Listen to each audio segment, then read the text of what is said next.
Hey friends. Well, hope everyone's had a lovely weekend.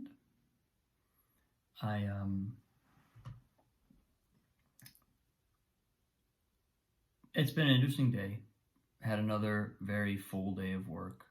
Lovely morning with Katie and Annalise. And then I headed to the office.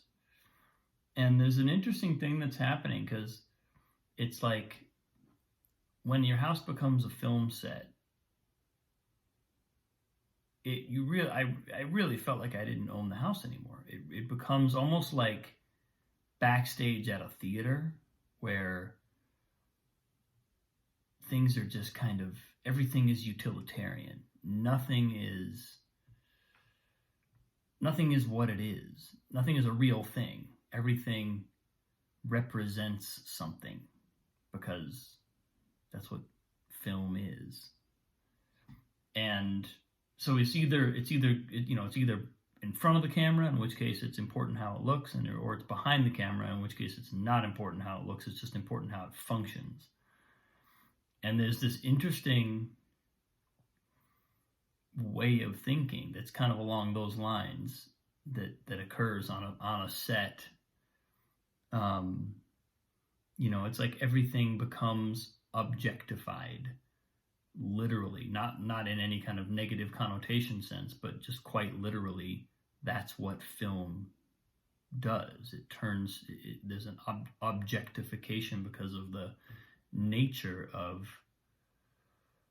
the gaze. Film, in a sense, a film camera is like a gaze. A film camera is a window of consciousness, and so we choose what fits in that box. What are we putting in that box, that frame? And if it's not in that frame, it does not matter how it looks. It may matter very much what's happening there, the function of it, but it doesn't matter how it looks. And if you ever have been on a film set, you know this, because there'll be just worlds happening right outside that frame. But it's what's inside the frame that counts. That's the objectified reality.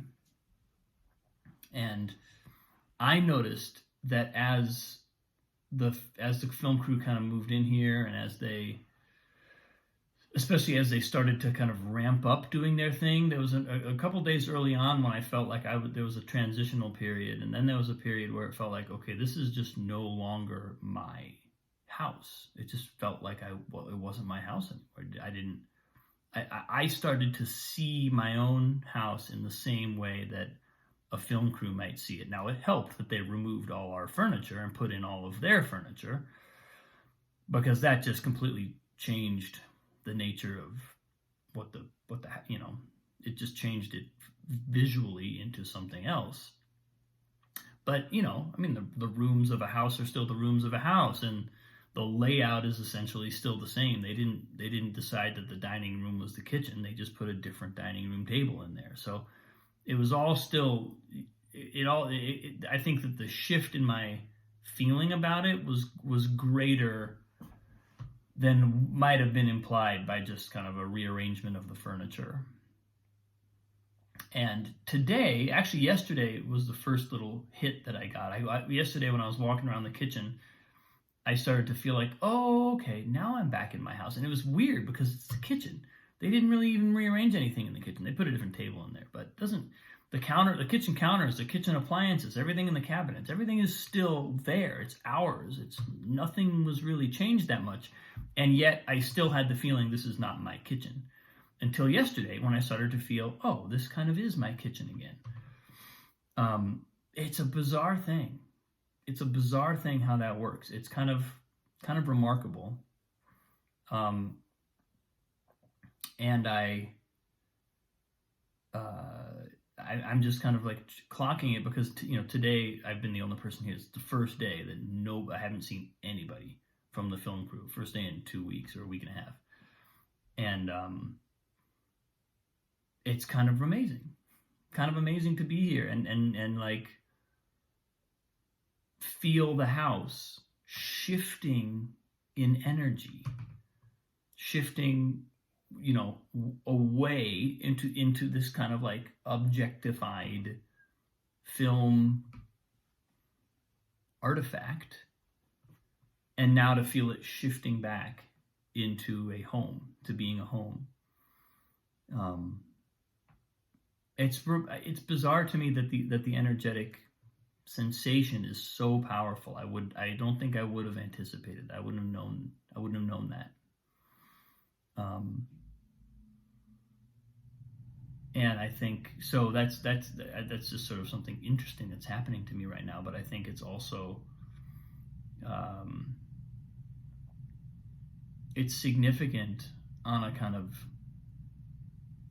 spiritual level or an energetic level, because it means that the way we view something, the way something is being perceived and held in consciousness, actually affects its nature.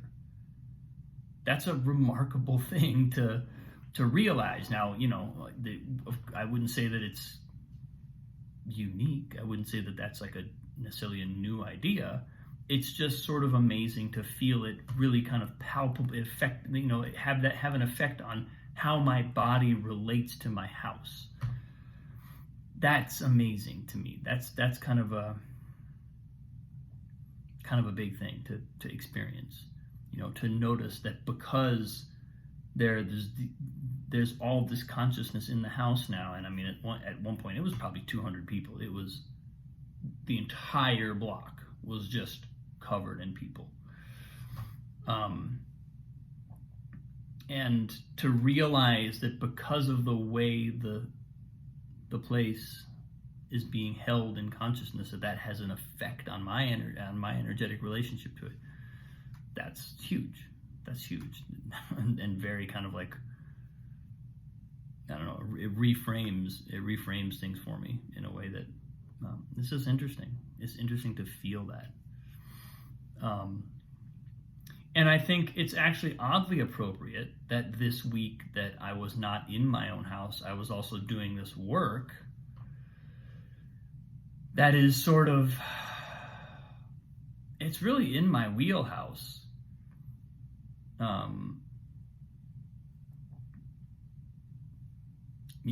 It's in my skill set. I'm suited to it. I don't know if it expands me.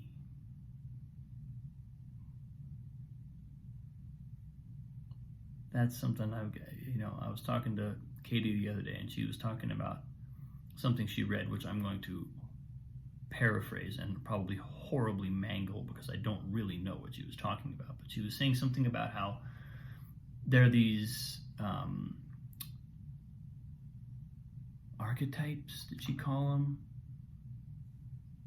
within us, and we have kind of like a powerful archetype, an archetype that gives us power, that's really our deep core,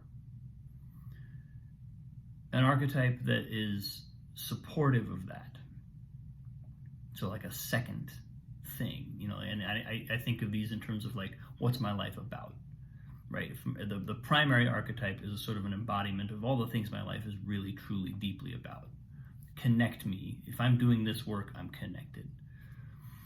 Secondary archetype is something that is maybe not the primary one, but it still supports the growth and evolution of the primary one. And then there's a whole bunch of other ones, and there's another key one though, because it's an archetype that very often is something we are good at, but it takes us away from our primary archetype. It draws our focus and our energy away. It pulls us in the opposite direction of deeper connection. And again, I wish I could tell you where these ideas came from. I'll go and look and try and come back to you with some answers on that. But it really resonated with me because I was like, wow, this work, I can do it. I'm pretty good at it. I'm doing a good job. I feel like I'm doing a good job. But I don't know that it is pulling me in that deeply expansive direction. Going and playing Chopin for a half hour does way more of that. So it's been interesting to walk that path and to feel that happening in my work. And it's not even a negative. It doesn't have to be a negative thing, as long as I'm aware of it, and as long as I'm not letting that side of me run away. It doesn't mean I can't ever do that work. It just means don't mistake my being good at it for it being my purpose. And it's been really interesting to be literally dislocated from my house, from my home, during the phase of time where that I essentially blocked everything else out and said, I'm just going to do this work this week because I need to, and I needed to. There's no way I could have gotten it done without that. I'm still not anywhere near done, but I did take a good bite out of it. So, yeah, that's kind of what's kicking around my head right now. This first of all, just feeling the energetic shift in the house was just mega. And then recognizing how, coincidentally or not coincidentally, my work was also having that effect of drawing me away from my core in a way. And I've been talking to you about it. I've been doing my posts about it. I've been very conscious of it, and so I don't feel like I'm suffering too many deleterious effects of that because I'm aware of it. But if I weren't aware of it, it wouldn't be good. And second of all, it also, it just frames for me how that needs to fit into my life, as opposed to just kind of unconsciously letting it be a thing that I do because I'm good at it or whatever. So,